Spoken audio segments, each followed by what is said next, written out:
السلام علیکم ورحمۃ اللہ وبرکاتہ۔ بسم اللہ الرحمن الرحیم۔ الحمد للہ وکفى وسلام علی عباده الذین اصطفى، اما بعد۔ الحمد للہ رب العالمین والعاقبۃ للمتقین والصلاة علی رسولہ محمد وعلی آلہ واصحابہ اجمعین۔ رب اشرح لی صدری ویسر لی امری واحلل عقدۃ من لسانی یفقهوا قولی۔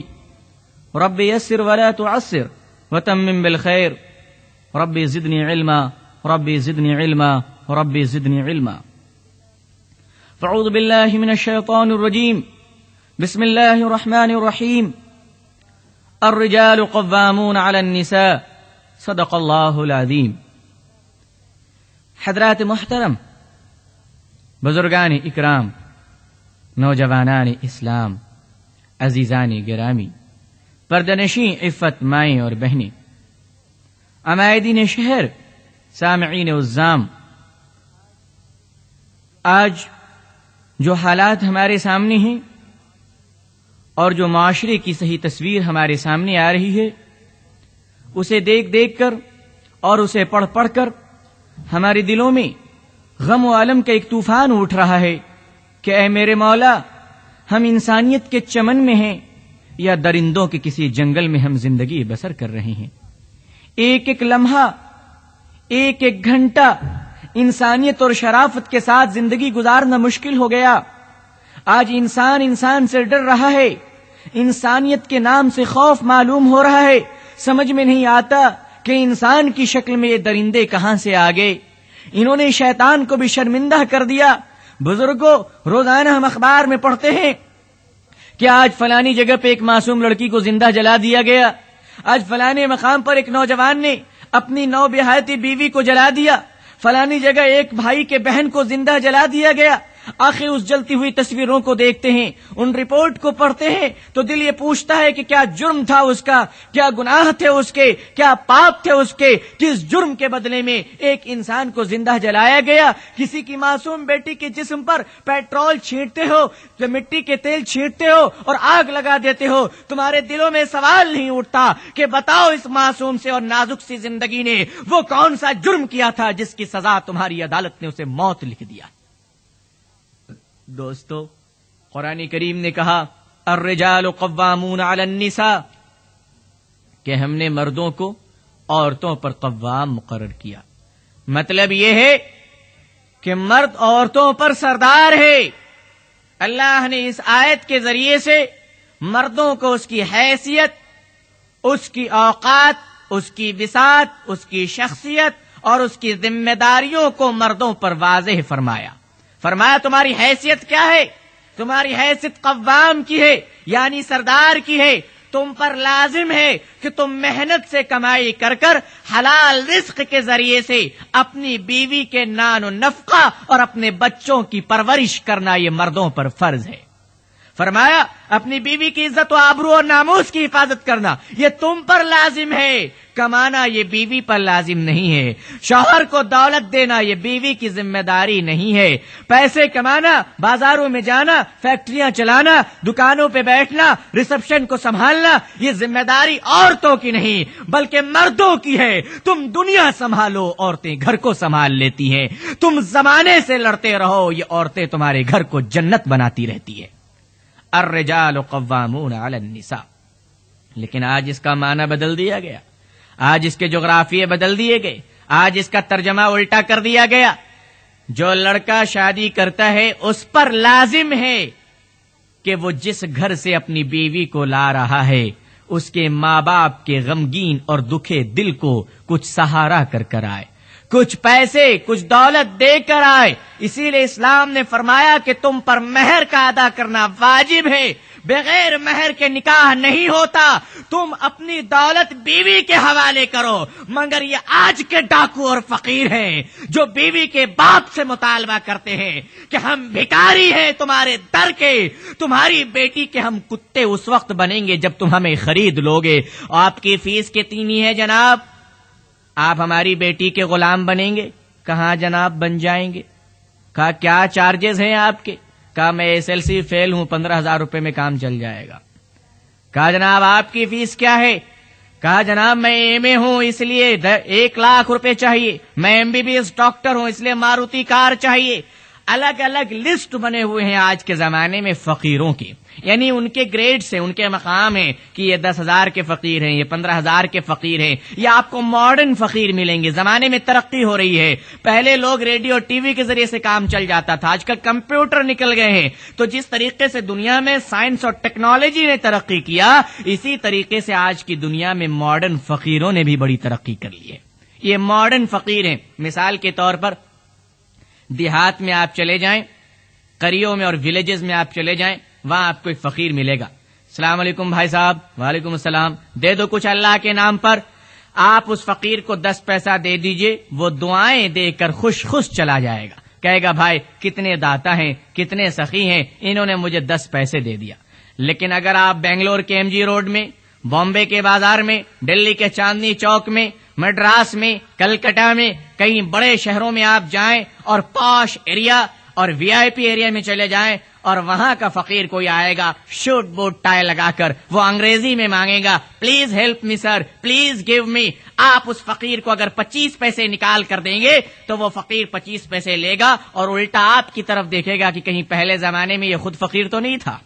کہا کیوں؟ کہا بھیک دے رہے ہو، شرم نہیں آتی اس مہنگائی کے زمانے میں 25 پیسے دیتے ہو؟ تو دیہاتوں کا فقیر ہے جو 10 پیسے میں مان جاتا ہے، یہ شہر کا فقیر ہے اسے 1 روپے دینا پڑے گا۔ یہ آج کا ماڈرن فقیر ہے جو نکاح کے نام پر بھیک مانگ رہا ہے، جو جہیز کے نام پر بھیک مانگ رہا ہے۔ وہ فقیر دیہاتوں کا اور شہروں کا فقیر ڈائریکٹ مانگتا ہے، مگر یہ ہمارے نوجوان فقیر ہیں، یہ ذرا ماڈرن فقیر ہیں، یہ ذرا اسٹینڈرڈ فقیر ہیں، یہ ذرا VIP فقیر ہیں، یہ ڈائریکٹ نہیں مانگتے۔ یہ انہوں نے فقیر بھیک مانگنے کے لیے بھی بیچ میں بروکر رکھا ہے کہ ہم تمہیں اتنی بھیک دلائیں گے، ہمیں اتنی کمیشن چاہیے۔ بھیک کا کمیشن کھانے والے اور بھیک مانگ کر زندگی گزارنے والے، لعنت ہے تمہاری زندگی کا۔ کسی کی بیٹی کو رلا کر کھانے سے بہتر ہے تم مسجد کے دروازے پر بیٹھ جاؤ، صبح و شام تمہیں بھیک مل جایا کریں گے۔ مگر خدا کے واسطے کسی پر ظلم مت ڈھاؤ، کسی کے گھر کو مت اجاڑو، کسی کے گھر کو برباد مت کرو، کسی کو یہ کہنے پر مجبور مت کرو کہ اگر کسی کے گھر میں جوان بیٹی ہے تو وہ یہ سوچتا ہے کہ میرے گھر میں بیٹی نہیں بلکہ جہنم کا عذاب مسلط کر دیا گیا ہے۔ وہ جہاں جہاں جاتا ہے بغیر جہیز کی کوئی سننے والا نہیں۔ تم نوجوان ہو، تمہاری ماں نے تمہیں جنم دیا انسان کی اولاد سمجھ کر۔ اگر تمہاری ماں تمہیں یہ سمجھتی کہ میرے پیٹ سے انسان نہیں بلکہ کسی بندر نے جنم لے لیا ہے تو خدا کی قسم وہ تمہیں پھینک دیتی اور کبھی انسانوں کے اسکول میں تمہیں داخلہ نہیں ملتا۔ تمہارا باپ تمہیں اپنی اولاد نہیں سمجھتا، کالج اور یونیورسٹی میں پروفیسر تم پر محنت نہیں کرتے، بسوں میں کنڈکٹر تمہیں انسان نہیں سمجھتا، ریل گاڑی میں تمہیں ریزرویشن نہیں ملتے، فلائٹ میں تمہیں سیٹ نہیں ملتی، ہندوستان کی حکومت میں تمہیں ملازمت نہیں ملتی، کیونکہ ملازمت کے لیے انسانوں کی ضرورت ہے، جانوروں کی نہیں۔ تمہاری ماں نے تمہیں انسان سمجھا، تمہارے باپ نے تمہیں انسان سمجھا، تمہارے پرائمری اسکول کے ٹیچروں نے تمہیں انسان سمجھا، کالج اور یونیورسٹی کے پروفیسر نے تمہیں انسان سمجھا، گلی گلی سڑک سڑک پر چلنے والے انسانوں نے تمہیں انسان سمجھا، بچپن سے جوانی تک تمہیں انسان سمجھا جاتا رہا۔ لیکن جب تمہارے نکاح کا وقت آیا تو پہلی بار تم نے یہ ثابت کیا کہ 25 سال تک جو لوگوں نے مجھے انسان سمجھا تھا یہ غلط سمجھا تھا۔ دراصل میں انسان نہیں، ایک شکاری کتا ہوں، ایک درندہ ہوں جو نکاح کے وقت میں ہم گھروں میں آگ لگا دیتے ہیں، جھوپڑی سے لے کر محلوں تک کو خاک سر کر دیتے ہیں۔ اور جب وہ غریب اپنی بیٹی کو تمہارے ہاتھ کے حوالے کرتا ہے، وہ غریب تمہیں انسان سمجھ کر اپنا داماد بناتا ہے اور اپنی بیٹی کا ہاتھ تمہارے ہاتھ میں دیتا ہے، اس وقت اگر وہ غریب جانتا کہ تم جنگل کے درندے ہو، تم بھکاری ہو، تو کبھی شاید وہ اپنی بیٹی کا ہاتھ تمہارے ہاتھ میں نہیں دیتا، لیکن وہ تمہیں انسان سمجھتا ہے، انسان کی اولاد سمجھتا ہے۔ وہ جانتا ہے کہ تمہارے سینے میں ایک انسان کا دل دھڑک رہا ہے، شاید تم انسانیت کا احترام کر سکو گے، شاید تم انسانیت کے دھڑکتے ہوئے دل کی دھڑکنوں کو سمجھ سکو گے، شاید تمہیں ایک بیٹی کے بوڑھے ماں باپ کی تڑپ کو سمجھ سکوگے، وہ تمہیں انسان کی اولاد سمجھ کر اپنا داماد بناتا ہے، اپنی بیٹی کا ہاتھ تمہارے ہاتھ میں دے دیتا ہے، لیکن تم اس معصوم لڑکی پر ظلم و جبر اور ستم کے پہاڑ توڑتے ہو، اور جب اس سے مطالبہ کرتے ہو کہ تم اپنے باپ کے گھر کو لوٹ کر میرے گھر کو بساؤ، اس بوڑھے کی کمائی سے من نوجوان کے سر پر تاج پہناؤ، تو بزرگوں اور دوستو، پہلی بار انسانیت کو احساس ہوتا ہے کہ انسانیت کی شکل میں یہ کوئی درندہ تھا، انسانیت کی شکل میں یہ کوئی ڈاکو تھا، انسانیت کی شکل میں کوئی شکاری کتا تھا جس کے ہاتھ میں ایک معصوم لڑکی کا ہاتھ دے دیا گیا۔ اپنوں کے ستم ہم سے بتائے نہیں جاتے، اپنوں کے ستم ہم سے بتائے نہیں جاتے، یہ حادثے تو وہ ہیں جو سنائے نہیں جاتے۔ بزرگوں اور دوستو، جناب فانی بدایونوی صاحب جو بہت بڑے شاعر تھے، جب انہوں نے اپنی بیٹی کی شادی کی تو ساری دولتوں سے اپنی بیٹی کو نوازا اور اپنے داماد کو تمام جہیز دیے۔ جہیز جب کم پڑ گئے تو جس گھر میں فانی صاحب رہتے تھے اس گھر کو انہوں نے بیچ دیا، اور گھر کو بیچنے کے بعد وہ دولت بھی اپنے داماد کے حوالے کر دیا۔ بیٹی جب رخصت ہونے لگی تو باپ نے بیٹی کے کان میں کہا، اے بیٹی، اس گھر سے جا رہی ہو، دوبارہ اس گھر میں مت آنا، تمہارے نکاح کے جہیز کے ساتھ ساتھ ہم نے یہ گھر بھی ختم کر دیا ہے، اب تمہارے ماں باپ کسی کرائے کے گھر میں چلے جائیں گے۔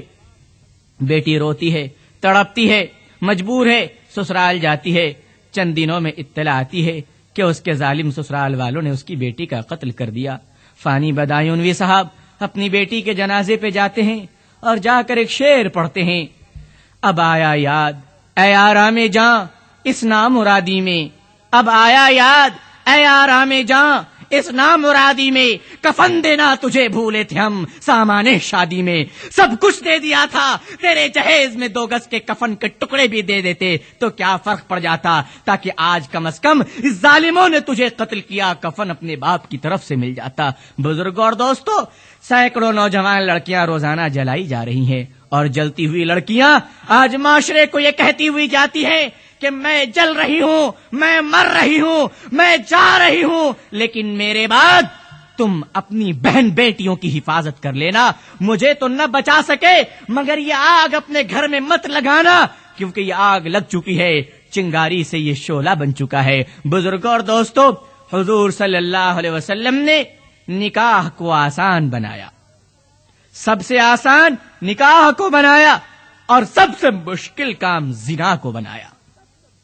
فرمایا زنا حرام ہے اور نکاح میری سنت ہے، جو انسان نکاح کرنا چاہے منٹوں میں کام ہو سکتا ہے، جو انسان زنا کرنا چاہے اسلام نے اس کی ایسی دردناک، کربناک، سخت اور اذیت ناک، عبرت ناک سزائیں مقرر کی ہے کہ اگر ایک زانی کو سرے عام وہ سزا دے دی جائے تو اس سزا کو دیکھ کر دنیا کانپ اٹھے گی، اور دوسرے حیوان اور دوسرے نوجوان اور دوسرے انسان کو کبھی زنا کرنے کا تصور تک نہیں ہوگا۔ معاشرے میں الٹا ہو گیا، نکاح مشکل، زنا آسان ہو گیا۔ اگر کوئی انسان کسی عورت کی آبرو سے کھیلنا چاہے بہت آسان سی بات ہے، جہاں چاہے زنا کر لے، لیکن نکاح کرنا چاہے تو یہ بہت مشکل کی بات ہے، کیونکہ رسم و رواج کے زنجیروں میں ہم جکڑے ہوئے ہیں، اور اگر ان رسم و رواج کے زنجیروں کو ہمارے مرد توڑ بھی دیں تو کیا کریں گے؟ اللہ رحم کرے ہمارے گھر کی عورتوں کا، ساری دنیا کے مرد ایک طرف، عورتوں کی ہٹ دھرمی ایک طرف۔ ہمالیہ پہاڑ میں زلزلہ آ سکتا ہے، آسمان ہل سکتا ہے، مگر یہ عورت اپنی جگہ سے نہیں ہلتی، یہ عورت اپنی جگہ سے نہیں ٹلتی، وہ بولتی ہے کہ جو میں چاہوں گی وہ ہوگا، جو رسول نے چاہا وہ ہمارے گھر میں نہیں ہوگا۔ اس عورت سے کہو کہ تو بھی تو کسی کی بیٹی ہے، اگر تجھ پر یہ ظلم ہوتا تو بتا تیرے ماں باپ پر کیا گزرتا۔ آج تو عورت ہو کر دوسرے کی بیٹی کو ستا رہی ہے، آج تو عورت ہو کر دوسرے کی بہن پر ظلم ڈھا رہی ہے، کل اگر تیری بیٹی غیروں کے گھر میں گئی اور وہ ظلم تیری معصوم بیٹی پر ہوا تو بتا کہ تیرے دل پر کیا گزرے گا، تیرے جگر پر کیا گزرے گا، تیرے دل و دماغ پر کیسے غم اور المناک ماتم آئیں گے۔ بزرگوں، ہر انسان کو اپنے اپنے اس واقعہ کو سوچنا چاہیے۔ آج ہمارے رسم و رواج، دعوت کے طریقے، شاہانہ جوڑے، یہ سب جب تک نہیں ہوں گے تب تک نکاح نہیں ہوگا۔ مالداروں کے چونچلے کہ جن کے گھر میں حرام سے کمائی گئی دولت ہے، جب وہ اپنی بیٹی کی نکاح کرتے ہیں، جب وہ اپنی بیٹی کا نکاح اور اپنی بیٹی کی شادیاں کرتے ہیں تو اپنے حرام کی دولت سے انسانیت کا مذاق اڑاتے ہیں اور غریبوں کو کہتے ہیں کہ نکاح آسان نہیں ہے. آج مسلمان کی بیٹیاں غیروں کے ساتھ بھاگ رہی ہے تو میری مسجدوں میں نوجوان آ کر کہتے ہیں حضرت غضب ہو گیا, ہماری ماں بہنیں دوسروں کے ساتھ چلی گئیں, کیوں نہیں جائیں گی؟ شرم کرو, حیا کرو. تمہارے ظلم نے ہماری عورتوں کو گھر سے نکلنے پر مجبور کیا ہے, تمہارے تشدد نے آج یہ مجبور کیا ہے. جب انسان پر غریبی آتی ہے, بھوک آتی ہے, تو انسان کہاں سے کہاں پہنچ جاتا ہے. کانپتے ہونٹوں کی فریاد بھی بک جاتی ہے, کانپتے ہونٹوں کی فریاد بھی بک جاتی ہے, چادریں پے کرے اجداد بھی بک جاتی ہے. تم تو دولت کے پجاری ہو, تمہیں کیا معلوم, فاقے پڑھتے ہیں تو اولاد بھی بک جاتی ہے. دوستو اور بزرگوں, غریب انسان سے پوچھو غریبی میں سسکنے کا لطف کیا ہے. کسی بھوکے سے پوچھو کہ سوکھی روٹی کا مزہ کیا ہے. کسی سونے والے سے پوچھو کہ ٹوٹے کھاٹ کی قیمت کیا ہے. کسی پیاسے سے پوچھو کہ دھوبی کے گھاٹ کا مقام کیا ہے. اور کسی غریب ماں باپ سے پوچھو کہ اس کے گھر میں اس کے دل پر جو چٹان ہے اس کی حقیقت کیا ہے. نبی اکرم صلی اللہ علیہ وسلم نے نکاح کو اتنا آسان بنایا کہ صحابہ کرام رضی اللہ تعالیٰ عنہ اجمعین اگر نکاح کرنا چاہتے تو زیادہ فکر کی کوئی بات نہیں تھی. ایک صحابی آتے ہیں حضور صلی اللہ علیہ وسلم کی خدمت میں اور فرماتے ہیں یا رسول اللہ صلی اللہ علیہ وسلم, میری بہن جوان ہے, نکاح کے لیے کسی لڑکے کا انتخاب فرما دیجیے. حضور صلی اللہ علیہ وسلم فرماتے ہیں ٹھیک ہے, کیا تمہیں بلال پسند ہے؟ وہ صحابی چپ ہو گئے, مطلب پسند نہیں. کہا کیوں؟ کہا بلال بیچارے غریب آدمی غلام ہے, کالے کلوٹے ہیں, چہرہ بھی درست نہیں ہے, اور بیچارے غلام آدمی پسند نہیں. چپ چاپ چلے گئے. دوبارہ تشریف لائے, یا رسول اللہ صلی اللہ علیہ وسلم, میری بہن جوان ہے, نکاح کے لیے کسی لڑکے کا انتخاب فرما دیجیے. اللہ کے نبی صلی اللہ علیہ وسلم نے پھر فرمایا کیا تمہیں بلال پسند ہے؟ وہ پھر چپ چاپ چلے گئے, مطلب پسند نہیں ہے کیونکہ بلال کالے ہیں, بدصورت ہیں, غلام ہیں, غریب ہیں. آج کل ہمارے معاشرے میں ہے نا, سعودی ریٹرن چاہیے, چاہے سعودی میں وہ ٹوائلٹ اور باتھ روم میں جھاڑو کیوں نہ لگا رہا ہو. بہرحال سعودی کا ایک مہر چاہیے, سعودی میں گندے نالیاں کیوں نہیں صاف کر رہا ہو. آپ کے داماد کیا ہیں؟ تو جناب انٹرنیشنل فقیر ہیں, ہندوستان میں بھیک نہیں مانگتے, وہ سعودی, دبئی, کویت کے فقیر ہیں. فرمایا بلال پسند ہے, وہ چپ چاپ لوٹ گئے, مطلب بلال پسند نہیں ہے. تیسری بار آتے ہیں, پوچھتے ہیں یا رسول اللہ صلی اللہ علیہ وسلم, میری بہن جوان ہے, نکاح کے لیے کسی لڑکے کا انتخاب فرما دیجئے. آپ صلی اللہ علیہ وسلم نے بربلا فرمایا کیا تمہیں ایک جنتی پسند ہے؟ صحابی نے فرمایا جنتی پسند ہے. آپ نے فرمایا یہ محمد کہہ رہا ہے کہ بلال جنتی ہے, اس سے بڑی بات اور کیا ہوگی کہ تمہارے بہن کے شوہر کے جنتی ہونے کی شہادت دنیا میں اللہ کے آخری رسول دے رہے ہیں. بزرگوں اور دوستو, آج ہم لوگ لڑکے کا انتخاب کرتے ہیں, کبھی ہم نے سوچا کہ وہ نمازی ہے, کبھی ہم نے سوچا کہ وہ دیندار ہے, کبھی ہم نے سوچا کہ وہ اللہ والا ہے, اللہ سے ڈرتا ہے. ارے محل کی بے چینی سے جھوپڑی کے سکون پیارے ہیں. فرمایا حضرت ٹیپو سلطان شہید رحمت اللہ علیہ نے کہ شیر کی ایک دن کی زندگی گیدڑ کی 100 سال کی زندگی سے بہتر ہے. تمہاری بیٹیاں محلوں کے اندر تاج محل میں سسک سسک کر مرے, اس سے تو بہتر ہے کہ کسی غریب کی جھوپڑی میں سکون کی زندگی گزارے. اس سے تو بہتر ہے کہ فٹ پاتھ میں انسانیت اور سکون کے سانس لے. لیکن آج ہم لوگ دولت کے پرستار بن گئے. دیکھتے ہیں کون کتنا دولت مند ہے, کون کتنی کار لے کر آ رہا ہے, کون کتنی گاڑیاں لے کر آیا ہے. یہ بھی دیکھ لینا کہ جنازے کے لیے بھی انسان کافی ہے یا نہیں ہے. ان دولت کے بھکاریوں کو, ان دولت کے ناک کو تم کب تک دولت کی دودھ پلاتے رہو گے؟ ان کے ہوس کبھی ختم نہیں ہوں گے. یہ ہوس کے درندے ہیں. خبردار, آج اس لعنت کو ختم کرنے کے لیے, اس ظلم کو ختم کرنے کے لیے ہم سب کو آگے آنا ہے. بزرگوں اور دوستو, حضور صلی اللہ علیہ وسلم کے 2 صحابی راستے میں ٹہلتے ہوئے جا رہے ہیں. دونوں صحابی ہیں, دونوں آپس میں دوست ہیں, بہت پیار ہے دونوں کو آپس میں. راستے میں جا رہے ہیں تو ایک گھر سامنے نظر آیا. تو دونوں صحابی میں سے ایک دوست نے کہا اپنے دوست سے کہ اس گھر میں ایک لڑکی ہے, مجھے پسند ہے, میں باہر کھڑا رہتا ہوں, تم اندر جاؤ اور میرے لیے رشتہ لے کر آؤ. کہنے ٹھیک ہے بھائی, تو یہیں ٹھہر, میں اندر جاتا ہوں. وہ اندر گئے، لڑکی کے باپ سے ملے، السلام علیکم، کہا وعلیکم السلام، کہا میرے فلانے دوست ہیں، آپ جانتے ہیں؟ کہاں جانتا ہوں، کیا ہے بات؟ کہا آپ کی بیٹی سے میرا دوست نکاح کرنا چاہتا ہے، آپ اپنی بیٹی کا رشتہ میرے دوست کے ساتھ کر دیجئے۔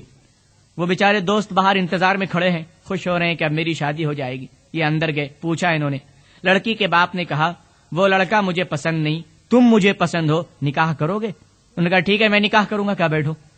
وہ بیچارہ باہر ہی کھڑے ہوئے ہیں، وہ بیچارے اندر بیٹھے، نکاح ہو گیا، لڑکی کے باپ نے خطبہ پڑھ دیا، شادی ہو گئی۔ اب وہ بیچارے باہر کھڑے ہوئے کہ میرا رشتہ اب آئے گا، شرماتے ہوئے باہر آئے۔ دوست نے پوچھا کام ہو گیا؟ کہاں کام ہو گیا؟ کہنے کیا ہوا؟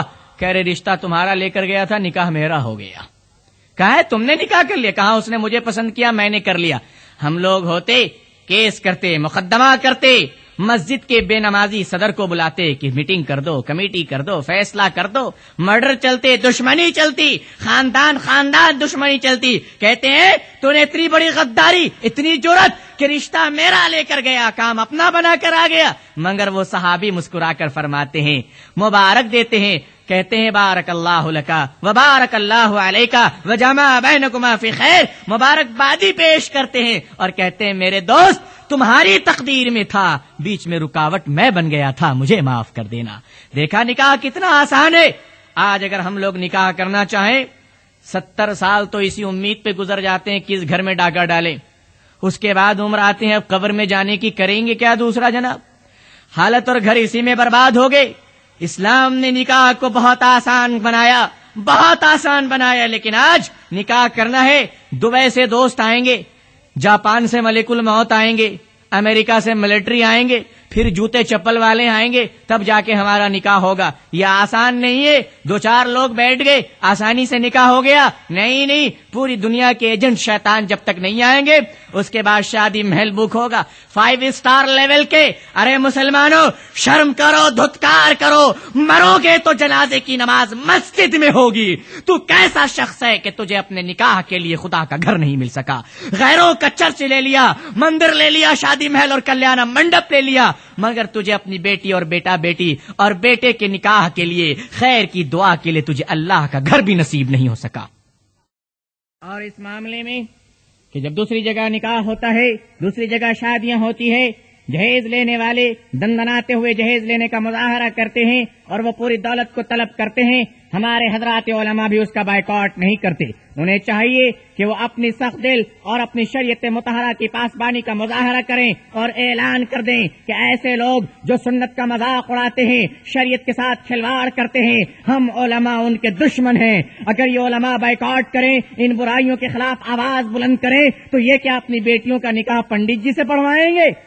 آئیں گے انہی علماء کے پاس، مگر ہمارے حضرات علماء کے پاس لگتا ہے کہ آج اتنا بڑا جگر نہیں ہے، آج اتنا بڑا دل نہیں ہے، آج ان کی شخصیتیں نہ جانے کیوں مجروح ہوتی چلی جا رہی ہیں، نہ جانے وہ کیوں دولت کے پیچھے پڑتے چلے جا رہے ہیں۔ میں آواز دیتا ہوں، آپ اٹھیے اور ان برائیوں کو ختم کیجیے۔ اگر آپ نہیں اٹھیں گے، علماء ان برائیوں کو ختم نہیں کریں گے تو اور کون کرے گا؟ نبی، انبیاء، پیغمبر تو اب دنیا میں کبھی تشریف نہیں لانے والے، نبیوں کے آنے کا دروازہ بند ہو چکا ہے۔ اب نبوت کے اس کام کو، سنت کی پاسبانی اور شریعت مطہرہ کے نفاذ کے کام کو، ان تمام عظیم ذمہ داریوں کو علماء کو انجام دینا ہے، اور ساری دنیا میں دین اسلام کے پرچم کو لہرانا یہ علماء کا فرض ہے۔ بزرگوں اور دوستوں، مگر آج نہ جانے کیوں معاشی مجبوری یا حالات یا چمچا گیری، کیا کہوں مجھے کچھ سمجھ میں نہیں آتا، جو حقانیت سے ہمیں دور کرتی چلی جا رہی ہے، جو نہ جانے کیوں ہمیں بولنے کی جرات نہیں دیتی۔ ہم اپنے نظروں کے سامنے سنت کا مذاق اڑتے ہوئے دیکھتے ہیں۔ ہمارے نوجوانوں، آپ کو کب ہوش آئے گا؟ آپ کب سنبھلیں گے؟ آپ کے دلوں میں کب جرات پیدا ہوگی کہ سنت کے مذاق اڑانے والوں کو اپنے شہر اور گلیوں سے باہر نکال دو اور کہہ دو کہ جو محمد رسول اللہ کا نہیں ہے وہ ہمارا کب سے ہو گیا؟ جو حضور صلی اللہ علیہ وسلم کی سنت کا دشمن ہے وہ ہمارا دشمن ہے۔ یہ اعلان ہمیں کرنا ہے۔ دوستوں اور بزرگوں، ہمیں ان حقیقتوں کو سمجھنے کی ضرورت ہے۔ قرآن نے کہا اسی لیے الرجال قوامون علی النساء، تمہاری حیثیت بہت بڑی ہے، تم عورتوں پر قوام مقرر کیے گئے۔ لیکن جب مرد بکنے لگے، جب مرد دولت کے ہاتھوں میں گرفتار ہونے لگے اور اپنی بیوی اور عورتوں کے نوکر بننے لگے، تو آپ کو پتا ہے کیا ہو گیا؟ آپ بڑے بڑے شاپنگ اور بزنس اسٹریٹ میں چلے جائیں, بڑے بڑے شاپنگ کمپلیکس میں چلے جائیں, تو جناب ماروتی 1000 سے اور نئی نئی مرسیڈیز گاڑی سے اترتے ہیں شوہر بیوی دونوں مل کے. اچھا جناب واہ, لگتا ہی نہیں کہ بیچارے ہسبینڈ ہیں, یہ تو لگتا ہے 2000 روپے کے ملازم کے, شاید وی آئی پی نوکر ہیں کوئی, کیونکہ ڈریس اچھا ہوتا ہے. دیکھتے ہیں کار سے اترے, ان کی میڈم نے ساڑی سنبھالا اور سیدھا ڈائریکٹ دندناتی ہوئی ہیل شوز پہن کر کپڑے کے اندر دکان کے اندر داخل ہوگی. شوہر بیچارے بیگ لے کے کار کا ڈور کھول کے کھڑے ہوئے باہر میں. گئے, کہا جناب السلام علیکم, کہا وعلیکم السلام, کہا کہ آپ میڈم کے سرونٹ ہیں, آپ محترمہ کے غلام ہیں, کہا کیا بکرے ہو, شرم نہیں آتی, میں ان کا شوہر ہوں. اچھا واہ جناب, آپ شوہر ہیں تو باہر بیسکٹ پکڑ کے کیوں کھڑے ہوئے ہیں, اندر کیوں نہیں گئے آپ ساتھ میں؟ تو پتا ہے آپ کو سائیکالوجی کیا ہے؟ جواب کیا دیتے ہیں؟ کہتے ہیں اگر میں کپڑے کی دکان میں گیا تو مجھے ڈسکاؤنٹ زیادہ نہیں ملے گا, اگر میری بیوی چلی گئی تو 60% ڈسکاؤنٹ مل جائے گا. یہ لوگوں کی سائیکالوجی ہو گئی ہے کہ اگر میری بیوی جائے تو دکاندار ڈر کے ڈسکاؤنٹ دے دیتا ہے, اس لیے میڈم اندر ہوتی ہے, یہ نوکر بن کر دم ہلاتے رہتے ہیں باہر کھڑے ہو کے, کیونکہ دکاندار بازار میں بھی تم نوکر ہو اور لڑکی کے باپ نے بھی تمہیں خرید لیا ہے اپنی بیٹی کے پاؤں دبانے کے لیے. نوجوانوں, خدا نے تمہاری جوانی کا اس لیے عطا فرمایا ہے کہ تم دنیا میں اپنی جوانی کی لعنت کرو, دنیا میں اپنی جوانی کی توہین کرو, اپنے دست و بازو پر بھروسہ کرو. محنت کرنا تمہارا کام ہے, تیری زندگی میں برکت دینا یہ خدا کا کام ہے.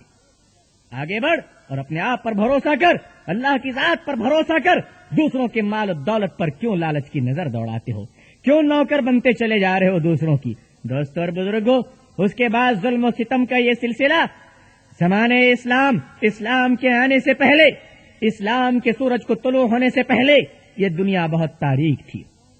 اس دنیا میں جب تک اسلام نہیں آیا تب تک ظلم و جبر تشدد کا بازار گرم تھا, قتل و غارت ایک عام بات تھی, انسان سے ڈرتا تھا, انسان حیوان سے بھی بدتر تھا. شام ہوتے ہی انسان رہبری کے بجائے ڈاکو بن جایا کرتے تھے اور اپنی معصوم بیٹیوں کو دفن کر دیا کرتے تھے. ایک صحابی جب اسلام آیا تو اسلام نے فرمایا لڑکیاں قتل کرنے کے لیے نہیں ہیں, بلکہ اللہ کے نبی صلی اللہ علیہ وسلم نے فرمایا جس شخص کو 3 بیٹیاں ہوں وہ ان کو اچھی طرح پڑھائے لکھائے, دین کی تعلیم دے, حیا اور پردے اور عفت کے زیور سے آراستہ کرے اور اس کا صحیح جگہ نکاح کر دے, میں اعلان کرتا ہوں کہ وہ شخص جنت میں جائے گا. ایک صحابی بیٹھے ہوئے تھے, ان کو 2 بیٹیاں تھیں. وہ بیچارے مسکرا کر کہنے لگے یا رسول اللہ صلی اللہ علیہ وسلم, جس کو 3 ہے صرف وہی جائیں گے یا جن کو 2 ہے وہ بھی جائیں گے؟ حضور صلی اللہ علیہ وسلم نے فرمایا اگر تم نے اپنی 2 بیٹیوں کے ساتھ بھی اچھا سلوک کیا تو اللہ تمہیں جنت عطا فرمائے گا. پھر ایک صحابی آئے تھے, انہوں نے فرمایا یا رسول اللہ صلی اللہ علیہ وسلم جن کو 1 بیٹی ہے ان کا کیا ہوگا؟ آپ نے فرمایا 1 بیٹی والا بھی جنت میں جائے گا. تو بیٹیاں جنت میں جانے کا ذریعہ ہے, جہنم میں جانے کا باعث نہیں ہے. اپنی بیٹیوں کو لعنت اور ملعون نہ سمجھو, مصیبت نہ سمجھو.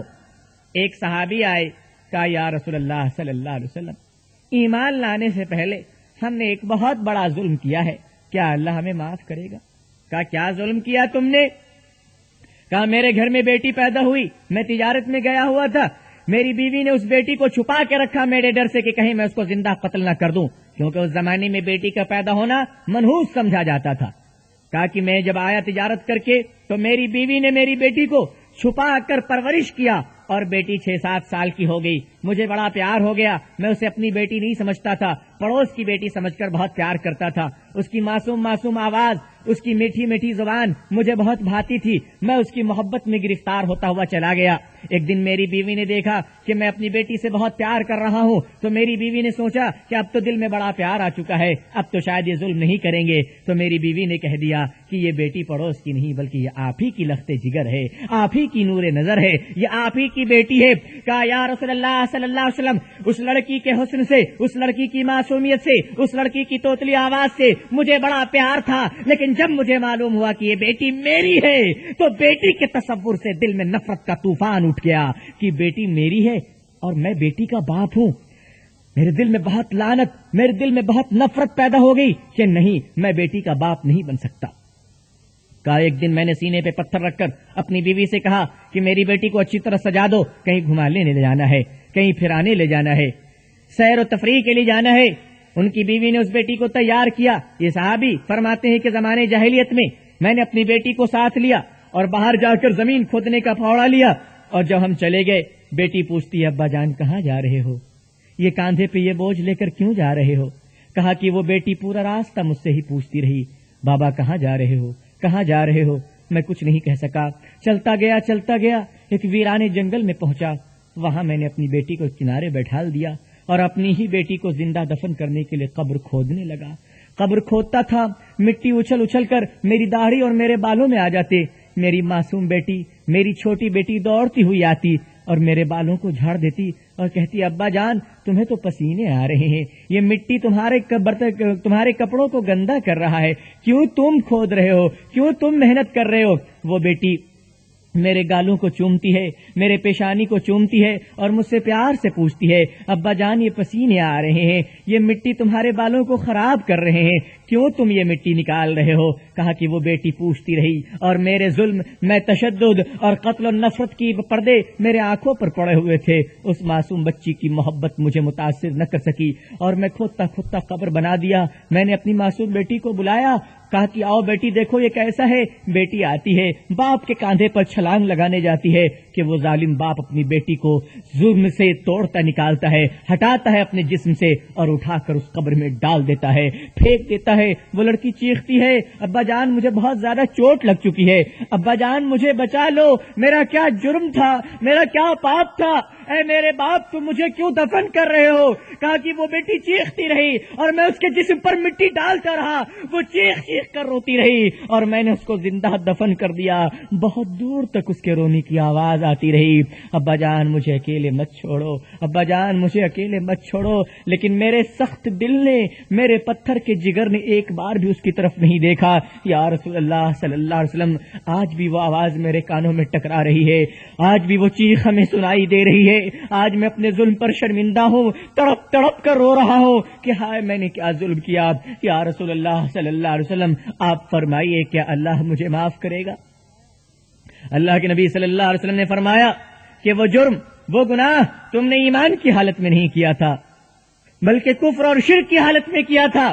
کفر اور شرک کی حالت میں کیا گیا ہر گناہ ایمان لانے کے بعد خدا معاف کر دیتا ہے، لیکن اب اس کے بعد کوئی ایسا گناہ مت کرنا۔ دوستوں اور بزرگوں اور دوستوں، اسلام لانے سے پہلے ظالموں نے اپنی بیٹیوں کو زندہ دفن کیا تھا، مگر آج کا مسلمان نمازی ہے، حاجی ہے، متقی ہے، پرہیزگار ہے اور اپنی بہو کو زندہ جلا رہا ہے۔ وہ بے شرم ایمان لا کر مسلمان ہو کر اپنی بیوی کے جسم پر آگ لگا رہا ہے۔ دوستو کتنی شرمندگی کی بات ہے۔ اور اب ذرا غور کیجئے کہ ہمیں سوچنا چاہیے کہ وہ لڑکی اسلام پھیلا کس طریقے سے ہے۔ دوستو ہجرت اور نصرت سے۔ اسلام دو طریقے سے پھیلا ہے، ایک ہجرت ہے اور دوسری نصرت ہے۔ ہجرت کس کو اور نصرت کس کو کہتے ہیں؟ حضور صلی اللہ علیہ وسلم اسلام کی تبلیغ کے لیے، دین کی محنت کے لیے، کلمے کی دعوت کے لیے اپنے وطن مکے کو چھوڑ دیا۔ انہوں نے اپنے رشتہ داروں کو چھوڑا، صحابہ کرام نے اپنے ماں باپ کو چھوڑا، چھوٹے چھوٹے بچوں کو چھوڑا، جاگیر، دولت اور مال، اور وہ اپنی در و دیوار جہاں ان کے صبح و شام گزرے تھے، وہ کھجور کے خوبصورت باغ جو کمانے کھانے کا ذریعہ تھا، وہ مکے کی وادیاں، وہ حجاز مقدس کی سرزمین، وہ ریگستان جہاں بچپن سے لے کے جوانی کا وقت گزرا، جہاں جوانی سے لے کے بوڑھاپے کی عمر گزری۔ حکم ہوتا ہے کہ دین کی خدمت کے لیے اپنے وطن کو چھوڑ دو، مکے کو چھوڑ دو، حجاز کو چھوڑ دو، یہ در و دیوار چھوڑ دو جہاں تمہارے صبح و شام گزرے ہیں، یہ مکان چھوڑ دو جہاں تم نے پرورش پایا ہے۔ صحابہ کرام اللہ کے ایک حکم پر، رسول اللہ صلی اللہ علیہ وسلم کے ایک ارشاد پر مکے کو چھوڑ دیتے ہیں، اور صرف وطن نہیں، وطن کے ساتھ مال و دولت کو بھی چھوڑ دیتے ہیں۔ بے یار و مددگار ساری دولتوں کو چھوڑ کر، اپنے صبح و شام گزرے تھے وہ در و دیوار کو چھوڑ کر صحابہ کرام ہجرت کر گئے، مدینے آ گئے۔ کچھ نہیں ہے ساتھ میں۔ مدینے جب آئے تو رسول اللہ صلی اللہ علیہ وسلم نے ارشاد فرمایا، اے مدینے والو، دین کی خدمت کرنے کے لیے، ہمارے صحابہ دین کی محنت کرنے کے لیے مکے کو چھوڑا، اپنے وطن کو چھوڑا، اپنی مال و دولت کو چھوڑا، اور جو کپڑا ہم پہنے ہوئے ہیں ظلم و جبر سے ہم اتنے تنگ آ چکے کہ مدینے میں ہم آگے دین کی محنت کے لیے ہجرت ہم نے کیا ہے، وطن ہم نے چھوڑا ہے۔ مدینے والوں، ہم مہاجر ہیں، تم انصار بن جاؤ۔ ہم نے اپنے وطن کو چھوڑا ہے، تم اپنے وطن کو ہمارا وطن بنا دو۔ ہم نے اپنے بھائیوں کو چھوڑا ہے، تم آؤ میرے بھائی بن جاؤ۔ ہم نے سب کچھ چھوڑا ہے، تم ہمیں کیا کیا دے سکتے ہو؟ مدینے والوں نے کہا یا رسول اللہ صلی اللہ علیہ وسلم، مہاجر کا ایک ایک انسان ہمارا بھائی ہے۔ صحابہ نے ہجرت کیا تو مدینے والوں نے نصرت کیا، مہمان نوازی کی۔ بھائی یہ مکان تمہارا ہے، یہ دولت تمہاری ہے، یہ جائیداد تمہاری ہے۔ مکے والوں نے وطن چھوڑا تو مدینے والوں نے گھر عطا کیا، مکے والوں نے ہجرت کیا تو مدینے والوں نے نصرت کیا۔ مکے والے مہمان تھے، مدینے والے میزبان بن گئے۔ اسلام دو ہی طریقے سے پھیلا، ہجرت سے اور نصرت سے۔ نکاح میں بھی دو چیزیں ہیں بزرگوں، ایک ہجرت ہے، دوسری نصرت ہے۔ آپ کسی کے گھر میں جاتے ہیں کہ تم اپنی بیٹی کا نکاح ہمارے گھر میں کر دو، کیا عجیب وقت ہے، کیا عجیب لمحہ ہے، کیا عجیب سما ہے بزرگوں، کہ وہ ماں باپ جنہوں نے اپنی بیٹی کو اپنے سینے پر جوان کیا، پالا پوسا بڑا کیا، وہ بیٹی جو اپنے ماں باپ کے گھر میں ناز و نخرے سے پلی، جس کے سر میں درد ہو جائے تو اس کی ماں اسے لٹا دیتی، کہا بیٹی تو کچن میں نہ جا، جس کی سہیلیاں، جس کے دوست و احباب، جس کے گھر دروازے جہاں اس کے 16 سال اور 18 سال گزرے، وہ اپنے مقام سے پیار کرتی ہے، اپنے ماں باپ سے محبت کرتی ہے، اپنے سہیلیوں کے درمیان جیتی ہے۔ لیکن جب تم اپنے گھر سے جاتے ہو، ایک شہر سے دوسرے شہر جاتے ہو اور اس کی بیٹی کا ہاتھ مانگتے ہو، تو قربان جاؤ اس ماں باپ پر، اس لڑکی پر، کہ وہ تمہارے گھر کو بسانے کے لیے، وہ تمہارے گھر کو آباد کرنے کے لیے، وہ تمہاری خواہشات کی تسکین کے لیے، پاکیزہ تسکین کے لیے، وہ تمہیں نسل اور پاکیزہ اولاد فراہم کرنے کے لیے، وہ لڑکی اپنی محبت کو قربان کرتی ہے، اپنے ماں باپ کے پیار کو قربان کرتی ہے، بچپن سے لے کر جوانی کے سہیلیوں کو قربان کرتی ہے، اور سب کچھ چھوڑ کر، اپنا گھر چھوڑ کر، اپنے ماں باپ کو چھوڑ کر، اپنی سہیلیوں کو چھوڑ کر، اپنے چھوٹے چھوٹے بھائی بہنوں کو چھوڑ کر وہ تمہارے گھر میں آ جاتی ہے۔ نیا دروازہ ہے، نئی دیواریں ہیں، نیا چھت ہے، نئے لوگ ہیں، وہ سب کچھ چھوڑ کر تمہارے گھر میں آتی ہے، تمہارے گھر کو جنت بنانے کے لیے، تمہارے گھر کو آباد کرنے کے لیے، تمہیں نیک اور پاکیزہ اولادیں دینے کے لیے، تمہارے گھر میں سکون کا ماحول پیدا کرنے کے لیے، تمہیں پیار اور محبت دینے کے لیے وہ لڑکی اپنے ماں باپ کو قربان کرتی ہے، اپنے گھر والوں کو قربان کرتی ہے۔ اے ظالموں، وہ لڑکی مکے والے کی طرح ہجرت کر کر تمہارے گھر میں آئی ہے، تم مدینے والے کی طرح نصرت کرنا سیکھ لو، تم انصار بن جاؤ۔ وہ لڑکی تمہارے گھر میں مہمان بن کر آتی ہے، تم میزبان بن جاؤ۔ وہ مہاجر بن کر آتی ہے، تم انصار بن جاؤ۔ مہمان سے یہ نہیں پوچھا جاتا ہے کیا تو کھانا لے کر آئی ہے، مہمان سے نہیں پوچھا جاتا ہے کیا تو روٹیاں لے کر آئی ہے۔ مہمان کا کام آنا ہے، میزبان کا کام ہے کہ اس کی مہمان نوازی کریں، اس کی دیکھ بھال کریں، اس کی بہتر سے بہتر ہم پورے نارو نفتے کا خیال کریں۔ بزرگوں اور دوستوں، الٹا ہو گیا کہ ہمارے گھر میں جو مہمان آتا ہے اس سے ہم کہتے ہیں کھانے پینے کا سامان لے کر آؤ۔ وہ لڑکی اپنے ماں باپ کو چھوڑ کر آئی، اپنا گھر در و دیوار کو چھوڑ کر آئی، اپنے غم کو لے کر آئی، ساری محبت کو ہمارے لیے قربان کر کر آتی ہے۔ الٹا ہم اس سے کہتے ہیں اور دولت دو ہمیں۔ ہونا تو یہ چاہیے کہ اس کی اس محبت کے بدلے ہم اس محبت کا بدلہ تو نہیں دے سکتے، مگر اس کے ماں باپ کو اپنے ماں باپ کی طرح درجہ دیتے، ان کی عزت کرتے، شادی کا اخراجات ہم اٹھاتے اور کہتے یہ نکاح ہم نے کیا ہے، آپ نے اپنی بیٹی دے دی، اس سے بڑی دولت اور کیا چاہیے دوستوں اور بزرگوں۔ لیکن بزرگوں، یہ حالات کیسے بدلتے چلے گئے، آج کیسی حالات پیش آ رہے ہیں، آج جہیز کی لعنت کس کس طرف چلے جا رہے ہیں۔ ہر کوئی پڑھ رہا ہے اب آیت جہیز کی، ہر کوئی پڑھ رہا ہے اب آیت جہیز کی، ناسور بن چکی ہے یہ دولت جہیز کی، زندہ جلائی جاتی ہیں لاکھوں کنواریاں، دنیا سے ختم کر دو یہ لعنت جہیز کی۔ میرے نوجوانوں، اٹھو اور اس لعنت کے خلاف کمر باندھو، اس لعنت کے خلاف آواز بلند کرو، اور گھروں میں زندہ لڑکیوں کو جلنے سے محفوظ کر لو، اور ہمارے معاشرے میں جو ظالم کسی لڑکی کو زندہ جلاتا ہے اسے مار مار کر سنسار کر دو، سوشل بائیکاٹ کر دو، وہ ہمارے نلوں سے پانی نہ لے، وہ ہمارے دکانوں سے سودا نہ لے، ایسا سوشل بائیکاٹ کرنے کی ضرورت ہے۔ اور ہمارے نوجوان دوستوں، آپ ارادہ کیجئے کہ اب ہم جو نکاح کریں گے وہ انشاءاللہ سنت کے مطابق کریں گے، ہم جو نکاح کریں گے وہ حضور صلی اللہ علیہ وسلم کے طریقے کے مطابق کریں گے۔ تمہاری بیٹیاں فاطمۃ الزہرا سے افضل نہیں ہے، تمہارے بیٹے حضرت علی اور امام حسین کے در کے غلام ہیں، ان سے افضل نہیں ہے۔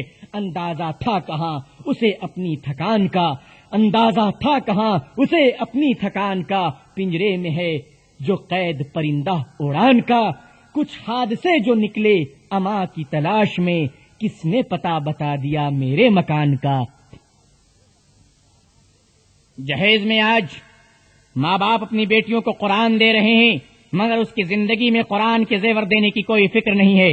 بیٹیاں جوان ہو جاتی ہیں، اسکرٹ پہن کر ماں باپ کے سامنے کالج اور یونیورسٹیاں جاتی ہے، اپنے بوائے فرینڈ کے ساتھ ماحول کو آباد اور برباد کر رہی ہے۔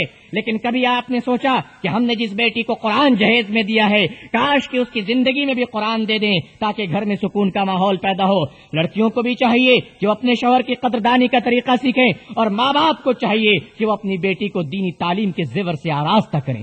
جب تک ان کو دینی تعلیم نہیں تو یہ جہیز میں آنے والا قرآن الماریوں میں لاک ہو جاتا ہے، زیور کی طرح بند رہتا ہے، کبھی وہ قرآن کھولنے کی جرت نہیں کرتی، اس لیے کہ ماں باپ نے قرآن دکھاوے کے لیے معاشرے میں دیا ہے، بیٹی کو کبھی قرآن نہیں پڑھایا۔ انگریزی میں پڑھاتے ہیں، ہم میگزین دیتے ہیں، اسٹار ٹیلی ویژن کے سامنے اپنی اولادوں کو برباد کرتے ہیں۔ آج ماحول میں کیا ہوگا؟ یہ لڑکیاں بھی جب بدتمیزی کا مظاہرہ کرتی ہیں، اپنے شوہروں سے لڑتی جھگڑتی ہے تو وہ ماحول جہنم بن جاتا ہے۔ بزرگوں اور دوستوں، حالات کشیدہ ہو جاتے ہیں، اس لیے دینی تعلیم کا دینا فرض ہے، ماں باپ پر لازم ہے کہ وہ اپنی بیٹیوں کو دینی تعلیم سے آراستہ کریں۔